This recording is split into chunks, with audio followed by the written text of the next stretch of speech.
Hello friends, आज मैं बात करने वाला हूँ यूनियन बैंक ऑफ इंडिया के बारे में। सारा कुछ इन्फो दूंगा। इसमें आपको दो प्रकार के अकाउंट होते हैं, एक करंट अकाउंट, एक सेविंग अकाउंट। सारा कुछ इन्फो दूंगा। मेन मेरा मोटिव है वीडियो बनाने का बेनिफिशियरी, ठीक है। बेनिफिशियरी में जो भी समस्याएं आती है, ट्रांजेक्शन कितना कर सकते हैं, कितने दिन मतलब निफ्ट कितना कर सकते हैं, आईएमपीएस कितना कर सकते हैं, यूपीआई सभी को पता ही है, कितने बेनिफिशियरी को ऐड कर सकते हैं, सारा कुछ बताऊँगा। स्टार्ट करते हैं without any time pass. Start करते हैं यूनियन बैंक ऑफ इंडिया से, दो अकाउंटों से। तो पहला अकाउंट हमारा होता है सेविंग अकाउंट, जिसमें आपको बहुत सारे अकाउंट में, जैसे प्रीमियम अकाउंट में जैसे आपका आ गया, सैलरीड अकाउंट आ गया, उसमें सारी सुविधाएं मिल जाती हैं जैसे कि आपको करंट अकाउंट में दी जाती हैं।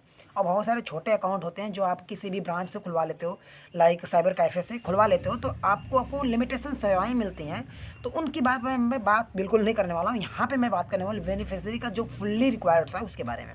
चलिए स्टार्ट करते हैं। तो हमारे पास साफ साफ भाषा में बताऊं तो करंट अकाउंट होता है।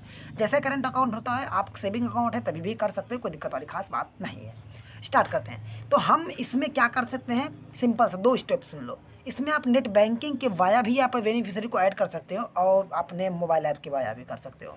अगर मैं घुमा फिरा कर बात करूँ सिंपल में, तो आप बेनिफिशियरी चाहे कितना हो ऐड कर सकते हो, कोई लिमिटेशन नहीं है यूनियन बैंक ऑफ इंडिया में, यूनियन बैंक के व्योम ऐप एप्लीकेशन के बजाय, ठीक है। अगर आप नेट बैंकिंग वाया करते हो तो नेट बैंकिंग में आपको बहुत सारी लिमिटेशन देखने को मिलेगी और बहुत सारी समस्याएं देखने को मिलेगी। तो मैं सबसे ज़्यादा रिकमेंड करूँगा कि आप लोग व्योम ऐप के मोबाइल एप्लीकेशन को यूज़ करो, ना कि नेट बैंकिंग को यूज़ करो, क्योंकि नेट बैंकिंग में बहुत सारी प्रॉब्लम्स मिलती है और आपको मोबाइल बैंकिंग में सिंपल सारा कुछ मिल जाता है। तो आप अगर मोबाइल बैंकिंग से बेनिफिशियरी को ऐड करते हो तो आप अनलिमिटेड कर सकते हो। अगर मैं बात करूँ दिन में कितना कर सकते हो, तो दिन में भाई 500 से 600 कर सकते हो। मैंने खुद से ट्राई करा है, 500 से 600 बेनिफिशियरी दिन का। ये तो होगी बेनिफिशियरी की बात कि मैं कितना बेनिफिशियरी ऐड कर सकता हूँ। अब बात करते हैं ट्रांजेक्शन और monthly transaction, weekly transaction, day transaction. चलिए स्टार्ट करते हैं इसके बारे में। छोटा सा ही वीडियो होगा। तो अगर मैं बात करूँ ट्रांजेक्शन का, तो आप यूपीआई के वाया 1 लाख कर सकते हैं 24 घंटे में, सबको पता है। अब चलते हैं निफ्ट, आरटीजीएस और आईएमपीएस। चलिए स्टार्ट करते हैं। तो हम अगर निफ्ट की बात करें तो निफ्ट में आप 5 लाख रुपए भेज सकते हो एक बार में, ठीक है, किसी के पास भी भेज सकते हो। अगर मैं आपको बात करूं आईएमपीएस के वाया, तो आप एक बार में 2 लाख रुपए किसी भी बंदे के पास भेज सकते हो, किसी भी बेनिफिशियरी के पास भेज सकते हो विदाउट एनी लिमिटेशन। और अगर मैं बात करूं दिन का ट्रांजेक्शन कितने होते हैं, तो अगर इसमें आपको आईएमपीएस में मिलता है 5 लाख रुपए पर डे। 5 लाख रुपए आप बेनिफिशियरी को ऐड करके भेज सकते हो दिन में, 24 घंटे में नहीं, दिन में, एक दिन का जो आपको मिलता है।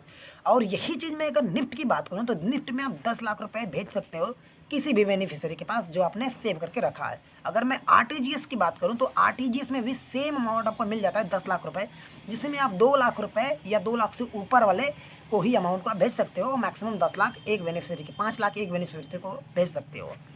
किसी भी बेनिफिशियरी के पास भेज सकते हो, अनलिमिटेड है, कोई लिमिटेशन नहीं है। अगर मैं बात करूँ इनके क्विक ट्रांसफ़र की, या एक बार में कितने पैसे भेज सकते हो विदाउट बेनिफिशियरी को ऐड किए, तो उसके बारे में भी डिस्कस कर लेते हैं। तो अगर आप क्विक ट्रांसफ़र करते हो आईएमपीएस के वाया, तो आप 50,000 रुपये तक भेज सकते हो क्विक ट्रांसफ़र में विदाउट एनी बेनिफिशियरी। और यही बात सेम अप्लाई करूँ अगर निफ्ट में, तो निफ्ट में भी दोनों चीज़ें सेम अप्लाई होती है और आरटीजीएस तो होता ही अलग है।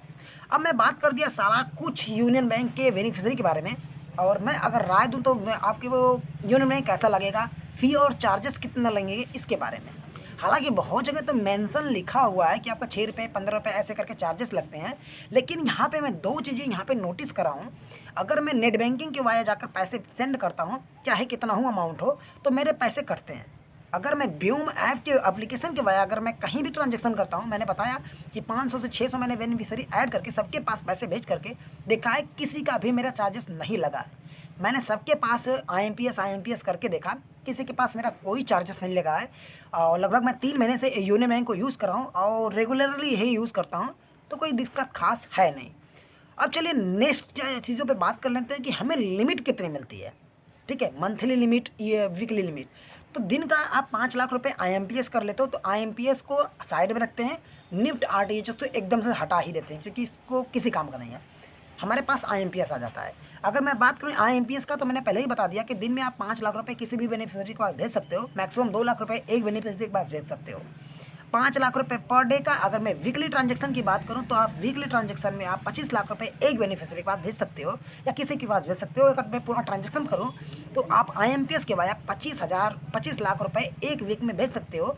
और अगर मैं पूरे मंथ की बात करूं तो एक मंथ में आप 50 लाख रुपए IMPS के वाया किसी भी के पास भेज सकते हो, टोटल अमाउंट एक महीने में। उसके बाद नहीं बेच सकते, लिमिटेशन खत्म हो जाती है। आप निफ्ट कर सकते हो, RTGS कर सकते हो। और ये एक चीज़ और आपको कंडीशन फॉलो करनी है कि जब आपका लिमिट एक्सीड हो जाता है, आपका लिमिट हट जाता है, तो आप चाहो कि मैं क्विक ट्रांसफ़र करके IMPS 50,000 डेली का कर लूँ तो वो भी नहीं कर पाओगे। आपकी सारी लिमिट खत्म हो चुकी है IMPS की। आशा करता हूँ आपको पूरा वीडियो समझ में आ गया होगा। अगर वीडियो समझ में आ गया तो वीडियो को एक लाइक शेयर जरूर कर देना इतनी मस्त जानकारी के लिए। चलिए फ्रेंड्स, मिलते हैं एक नेक्स्ट वीडियो में। तब तक के लिए जय हिंद, वंदे मातरम।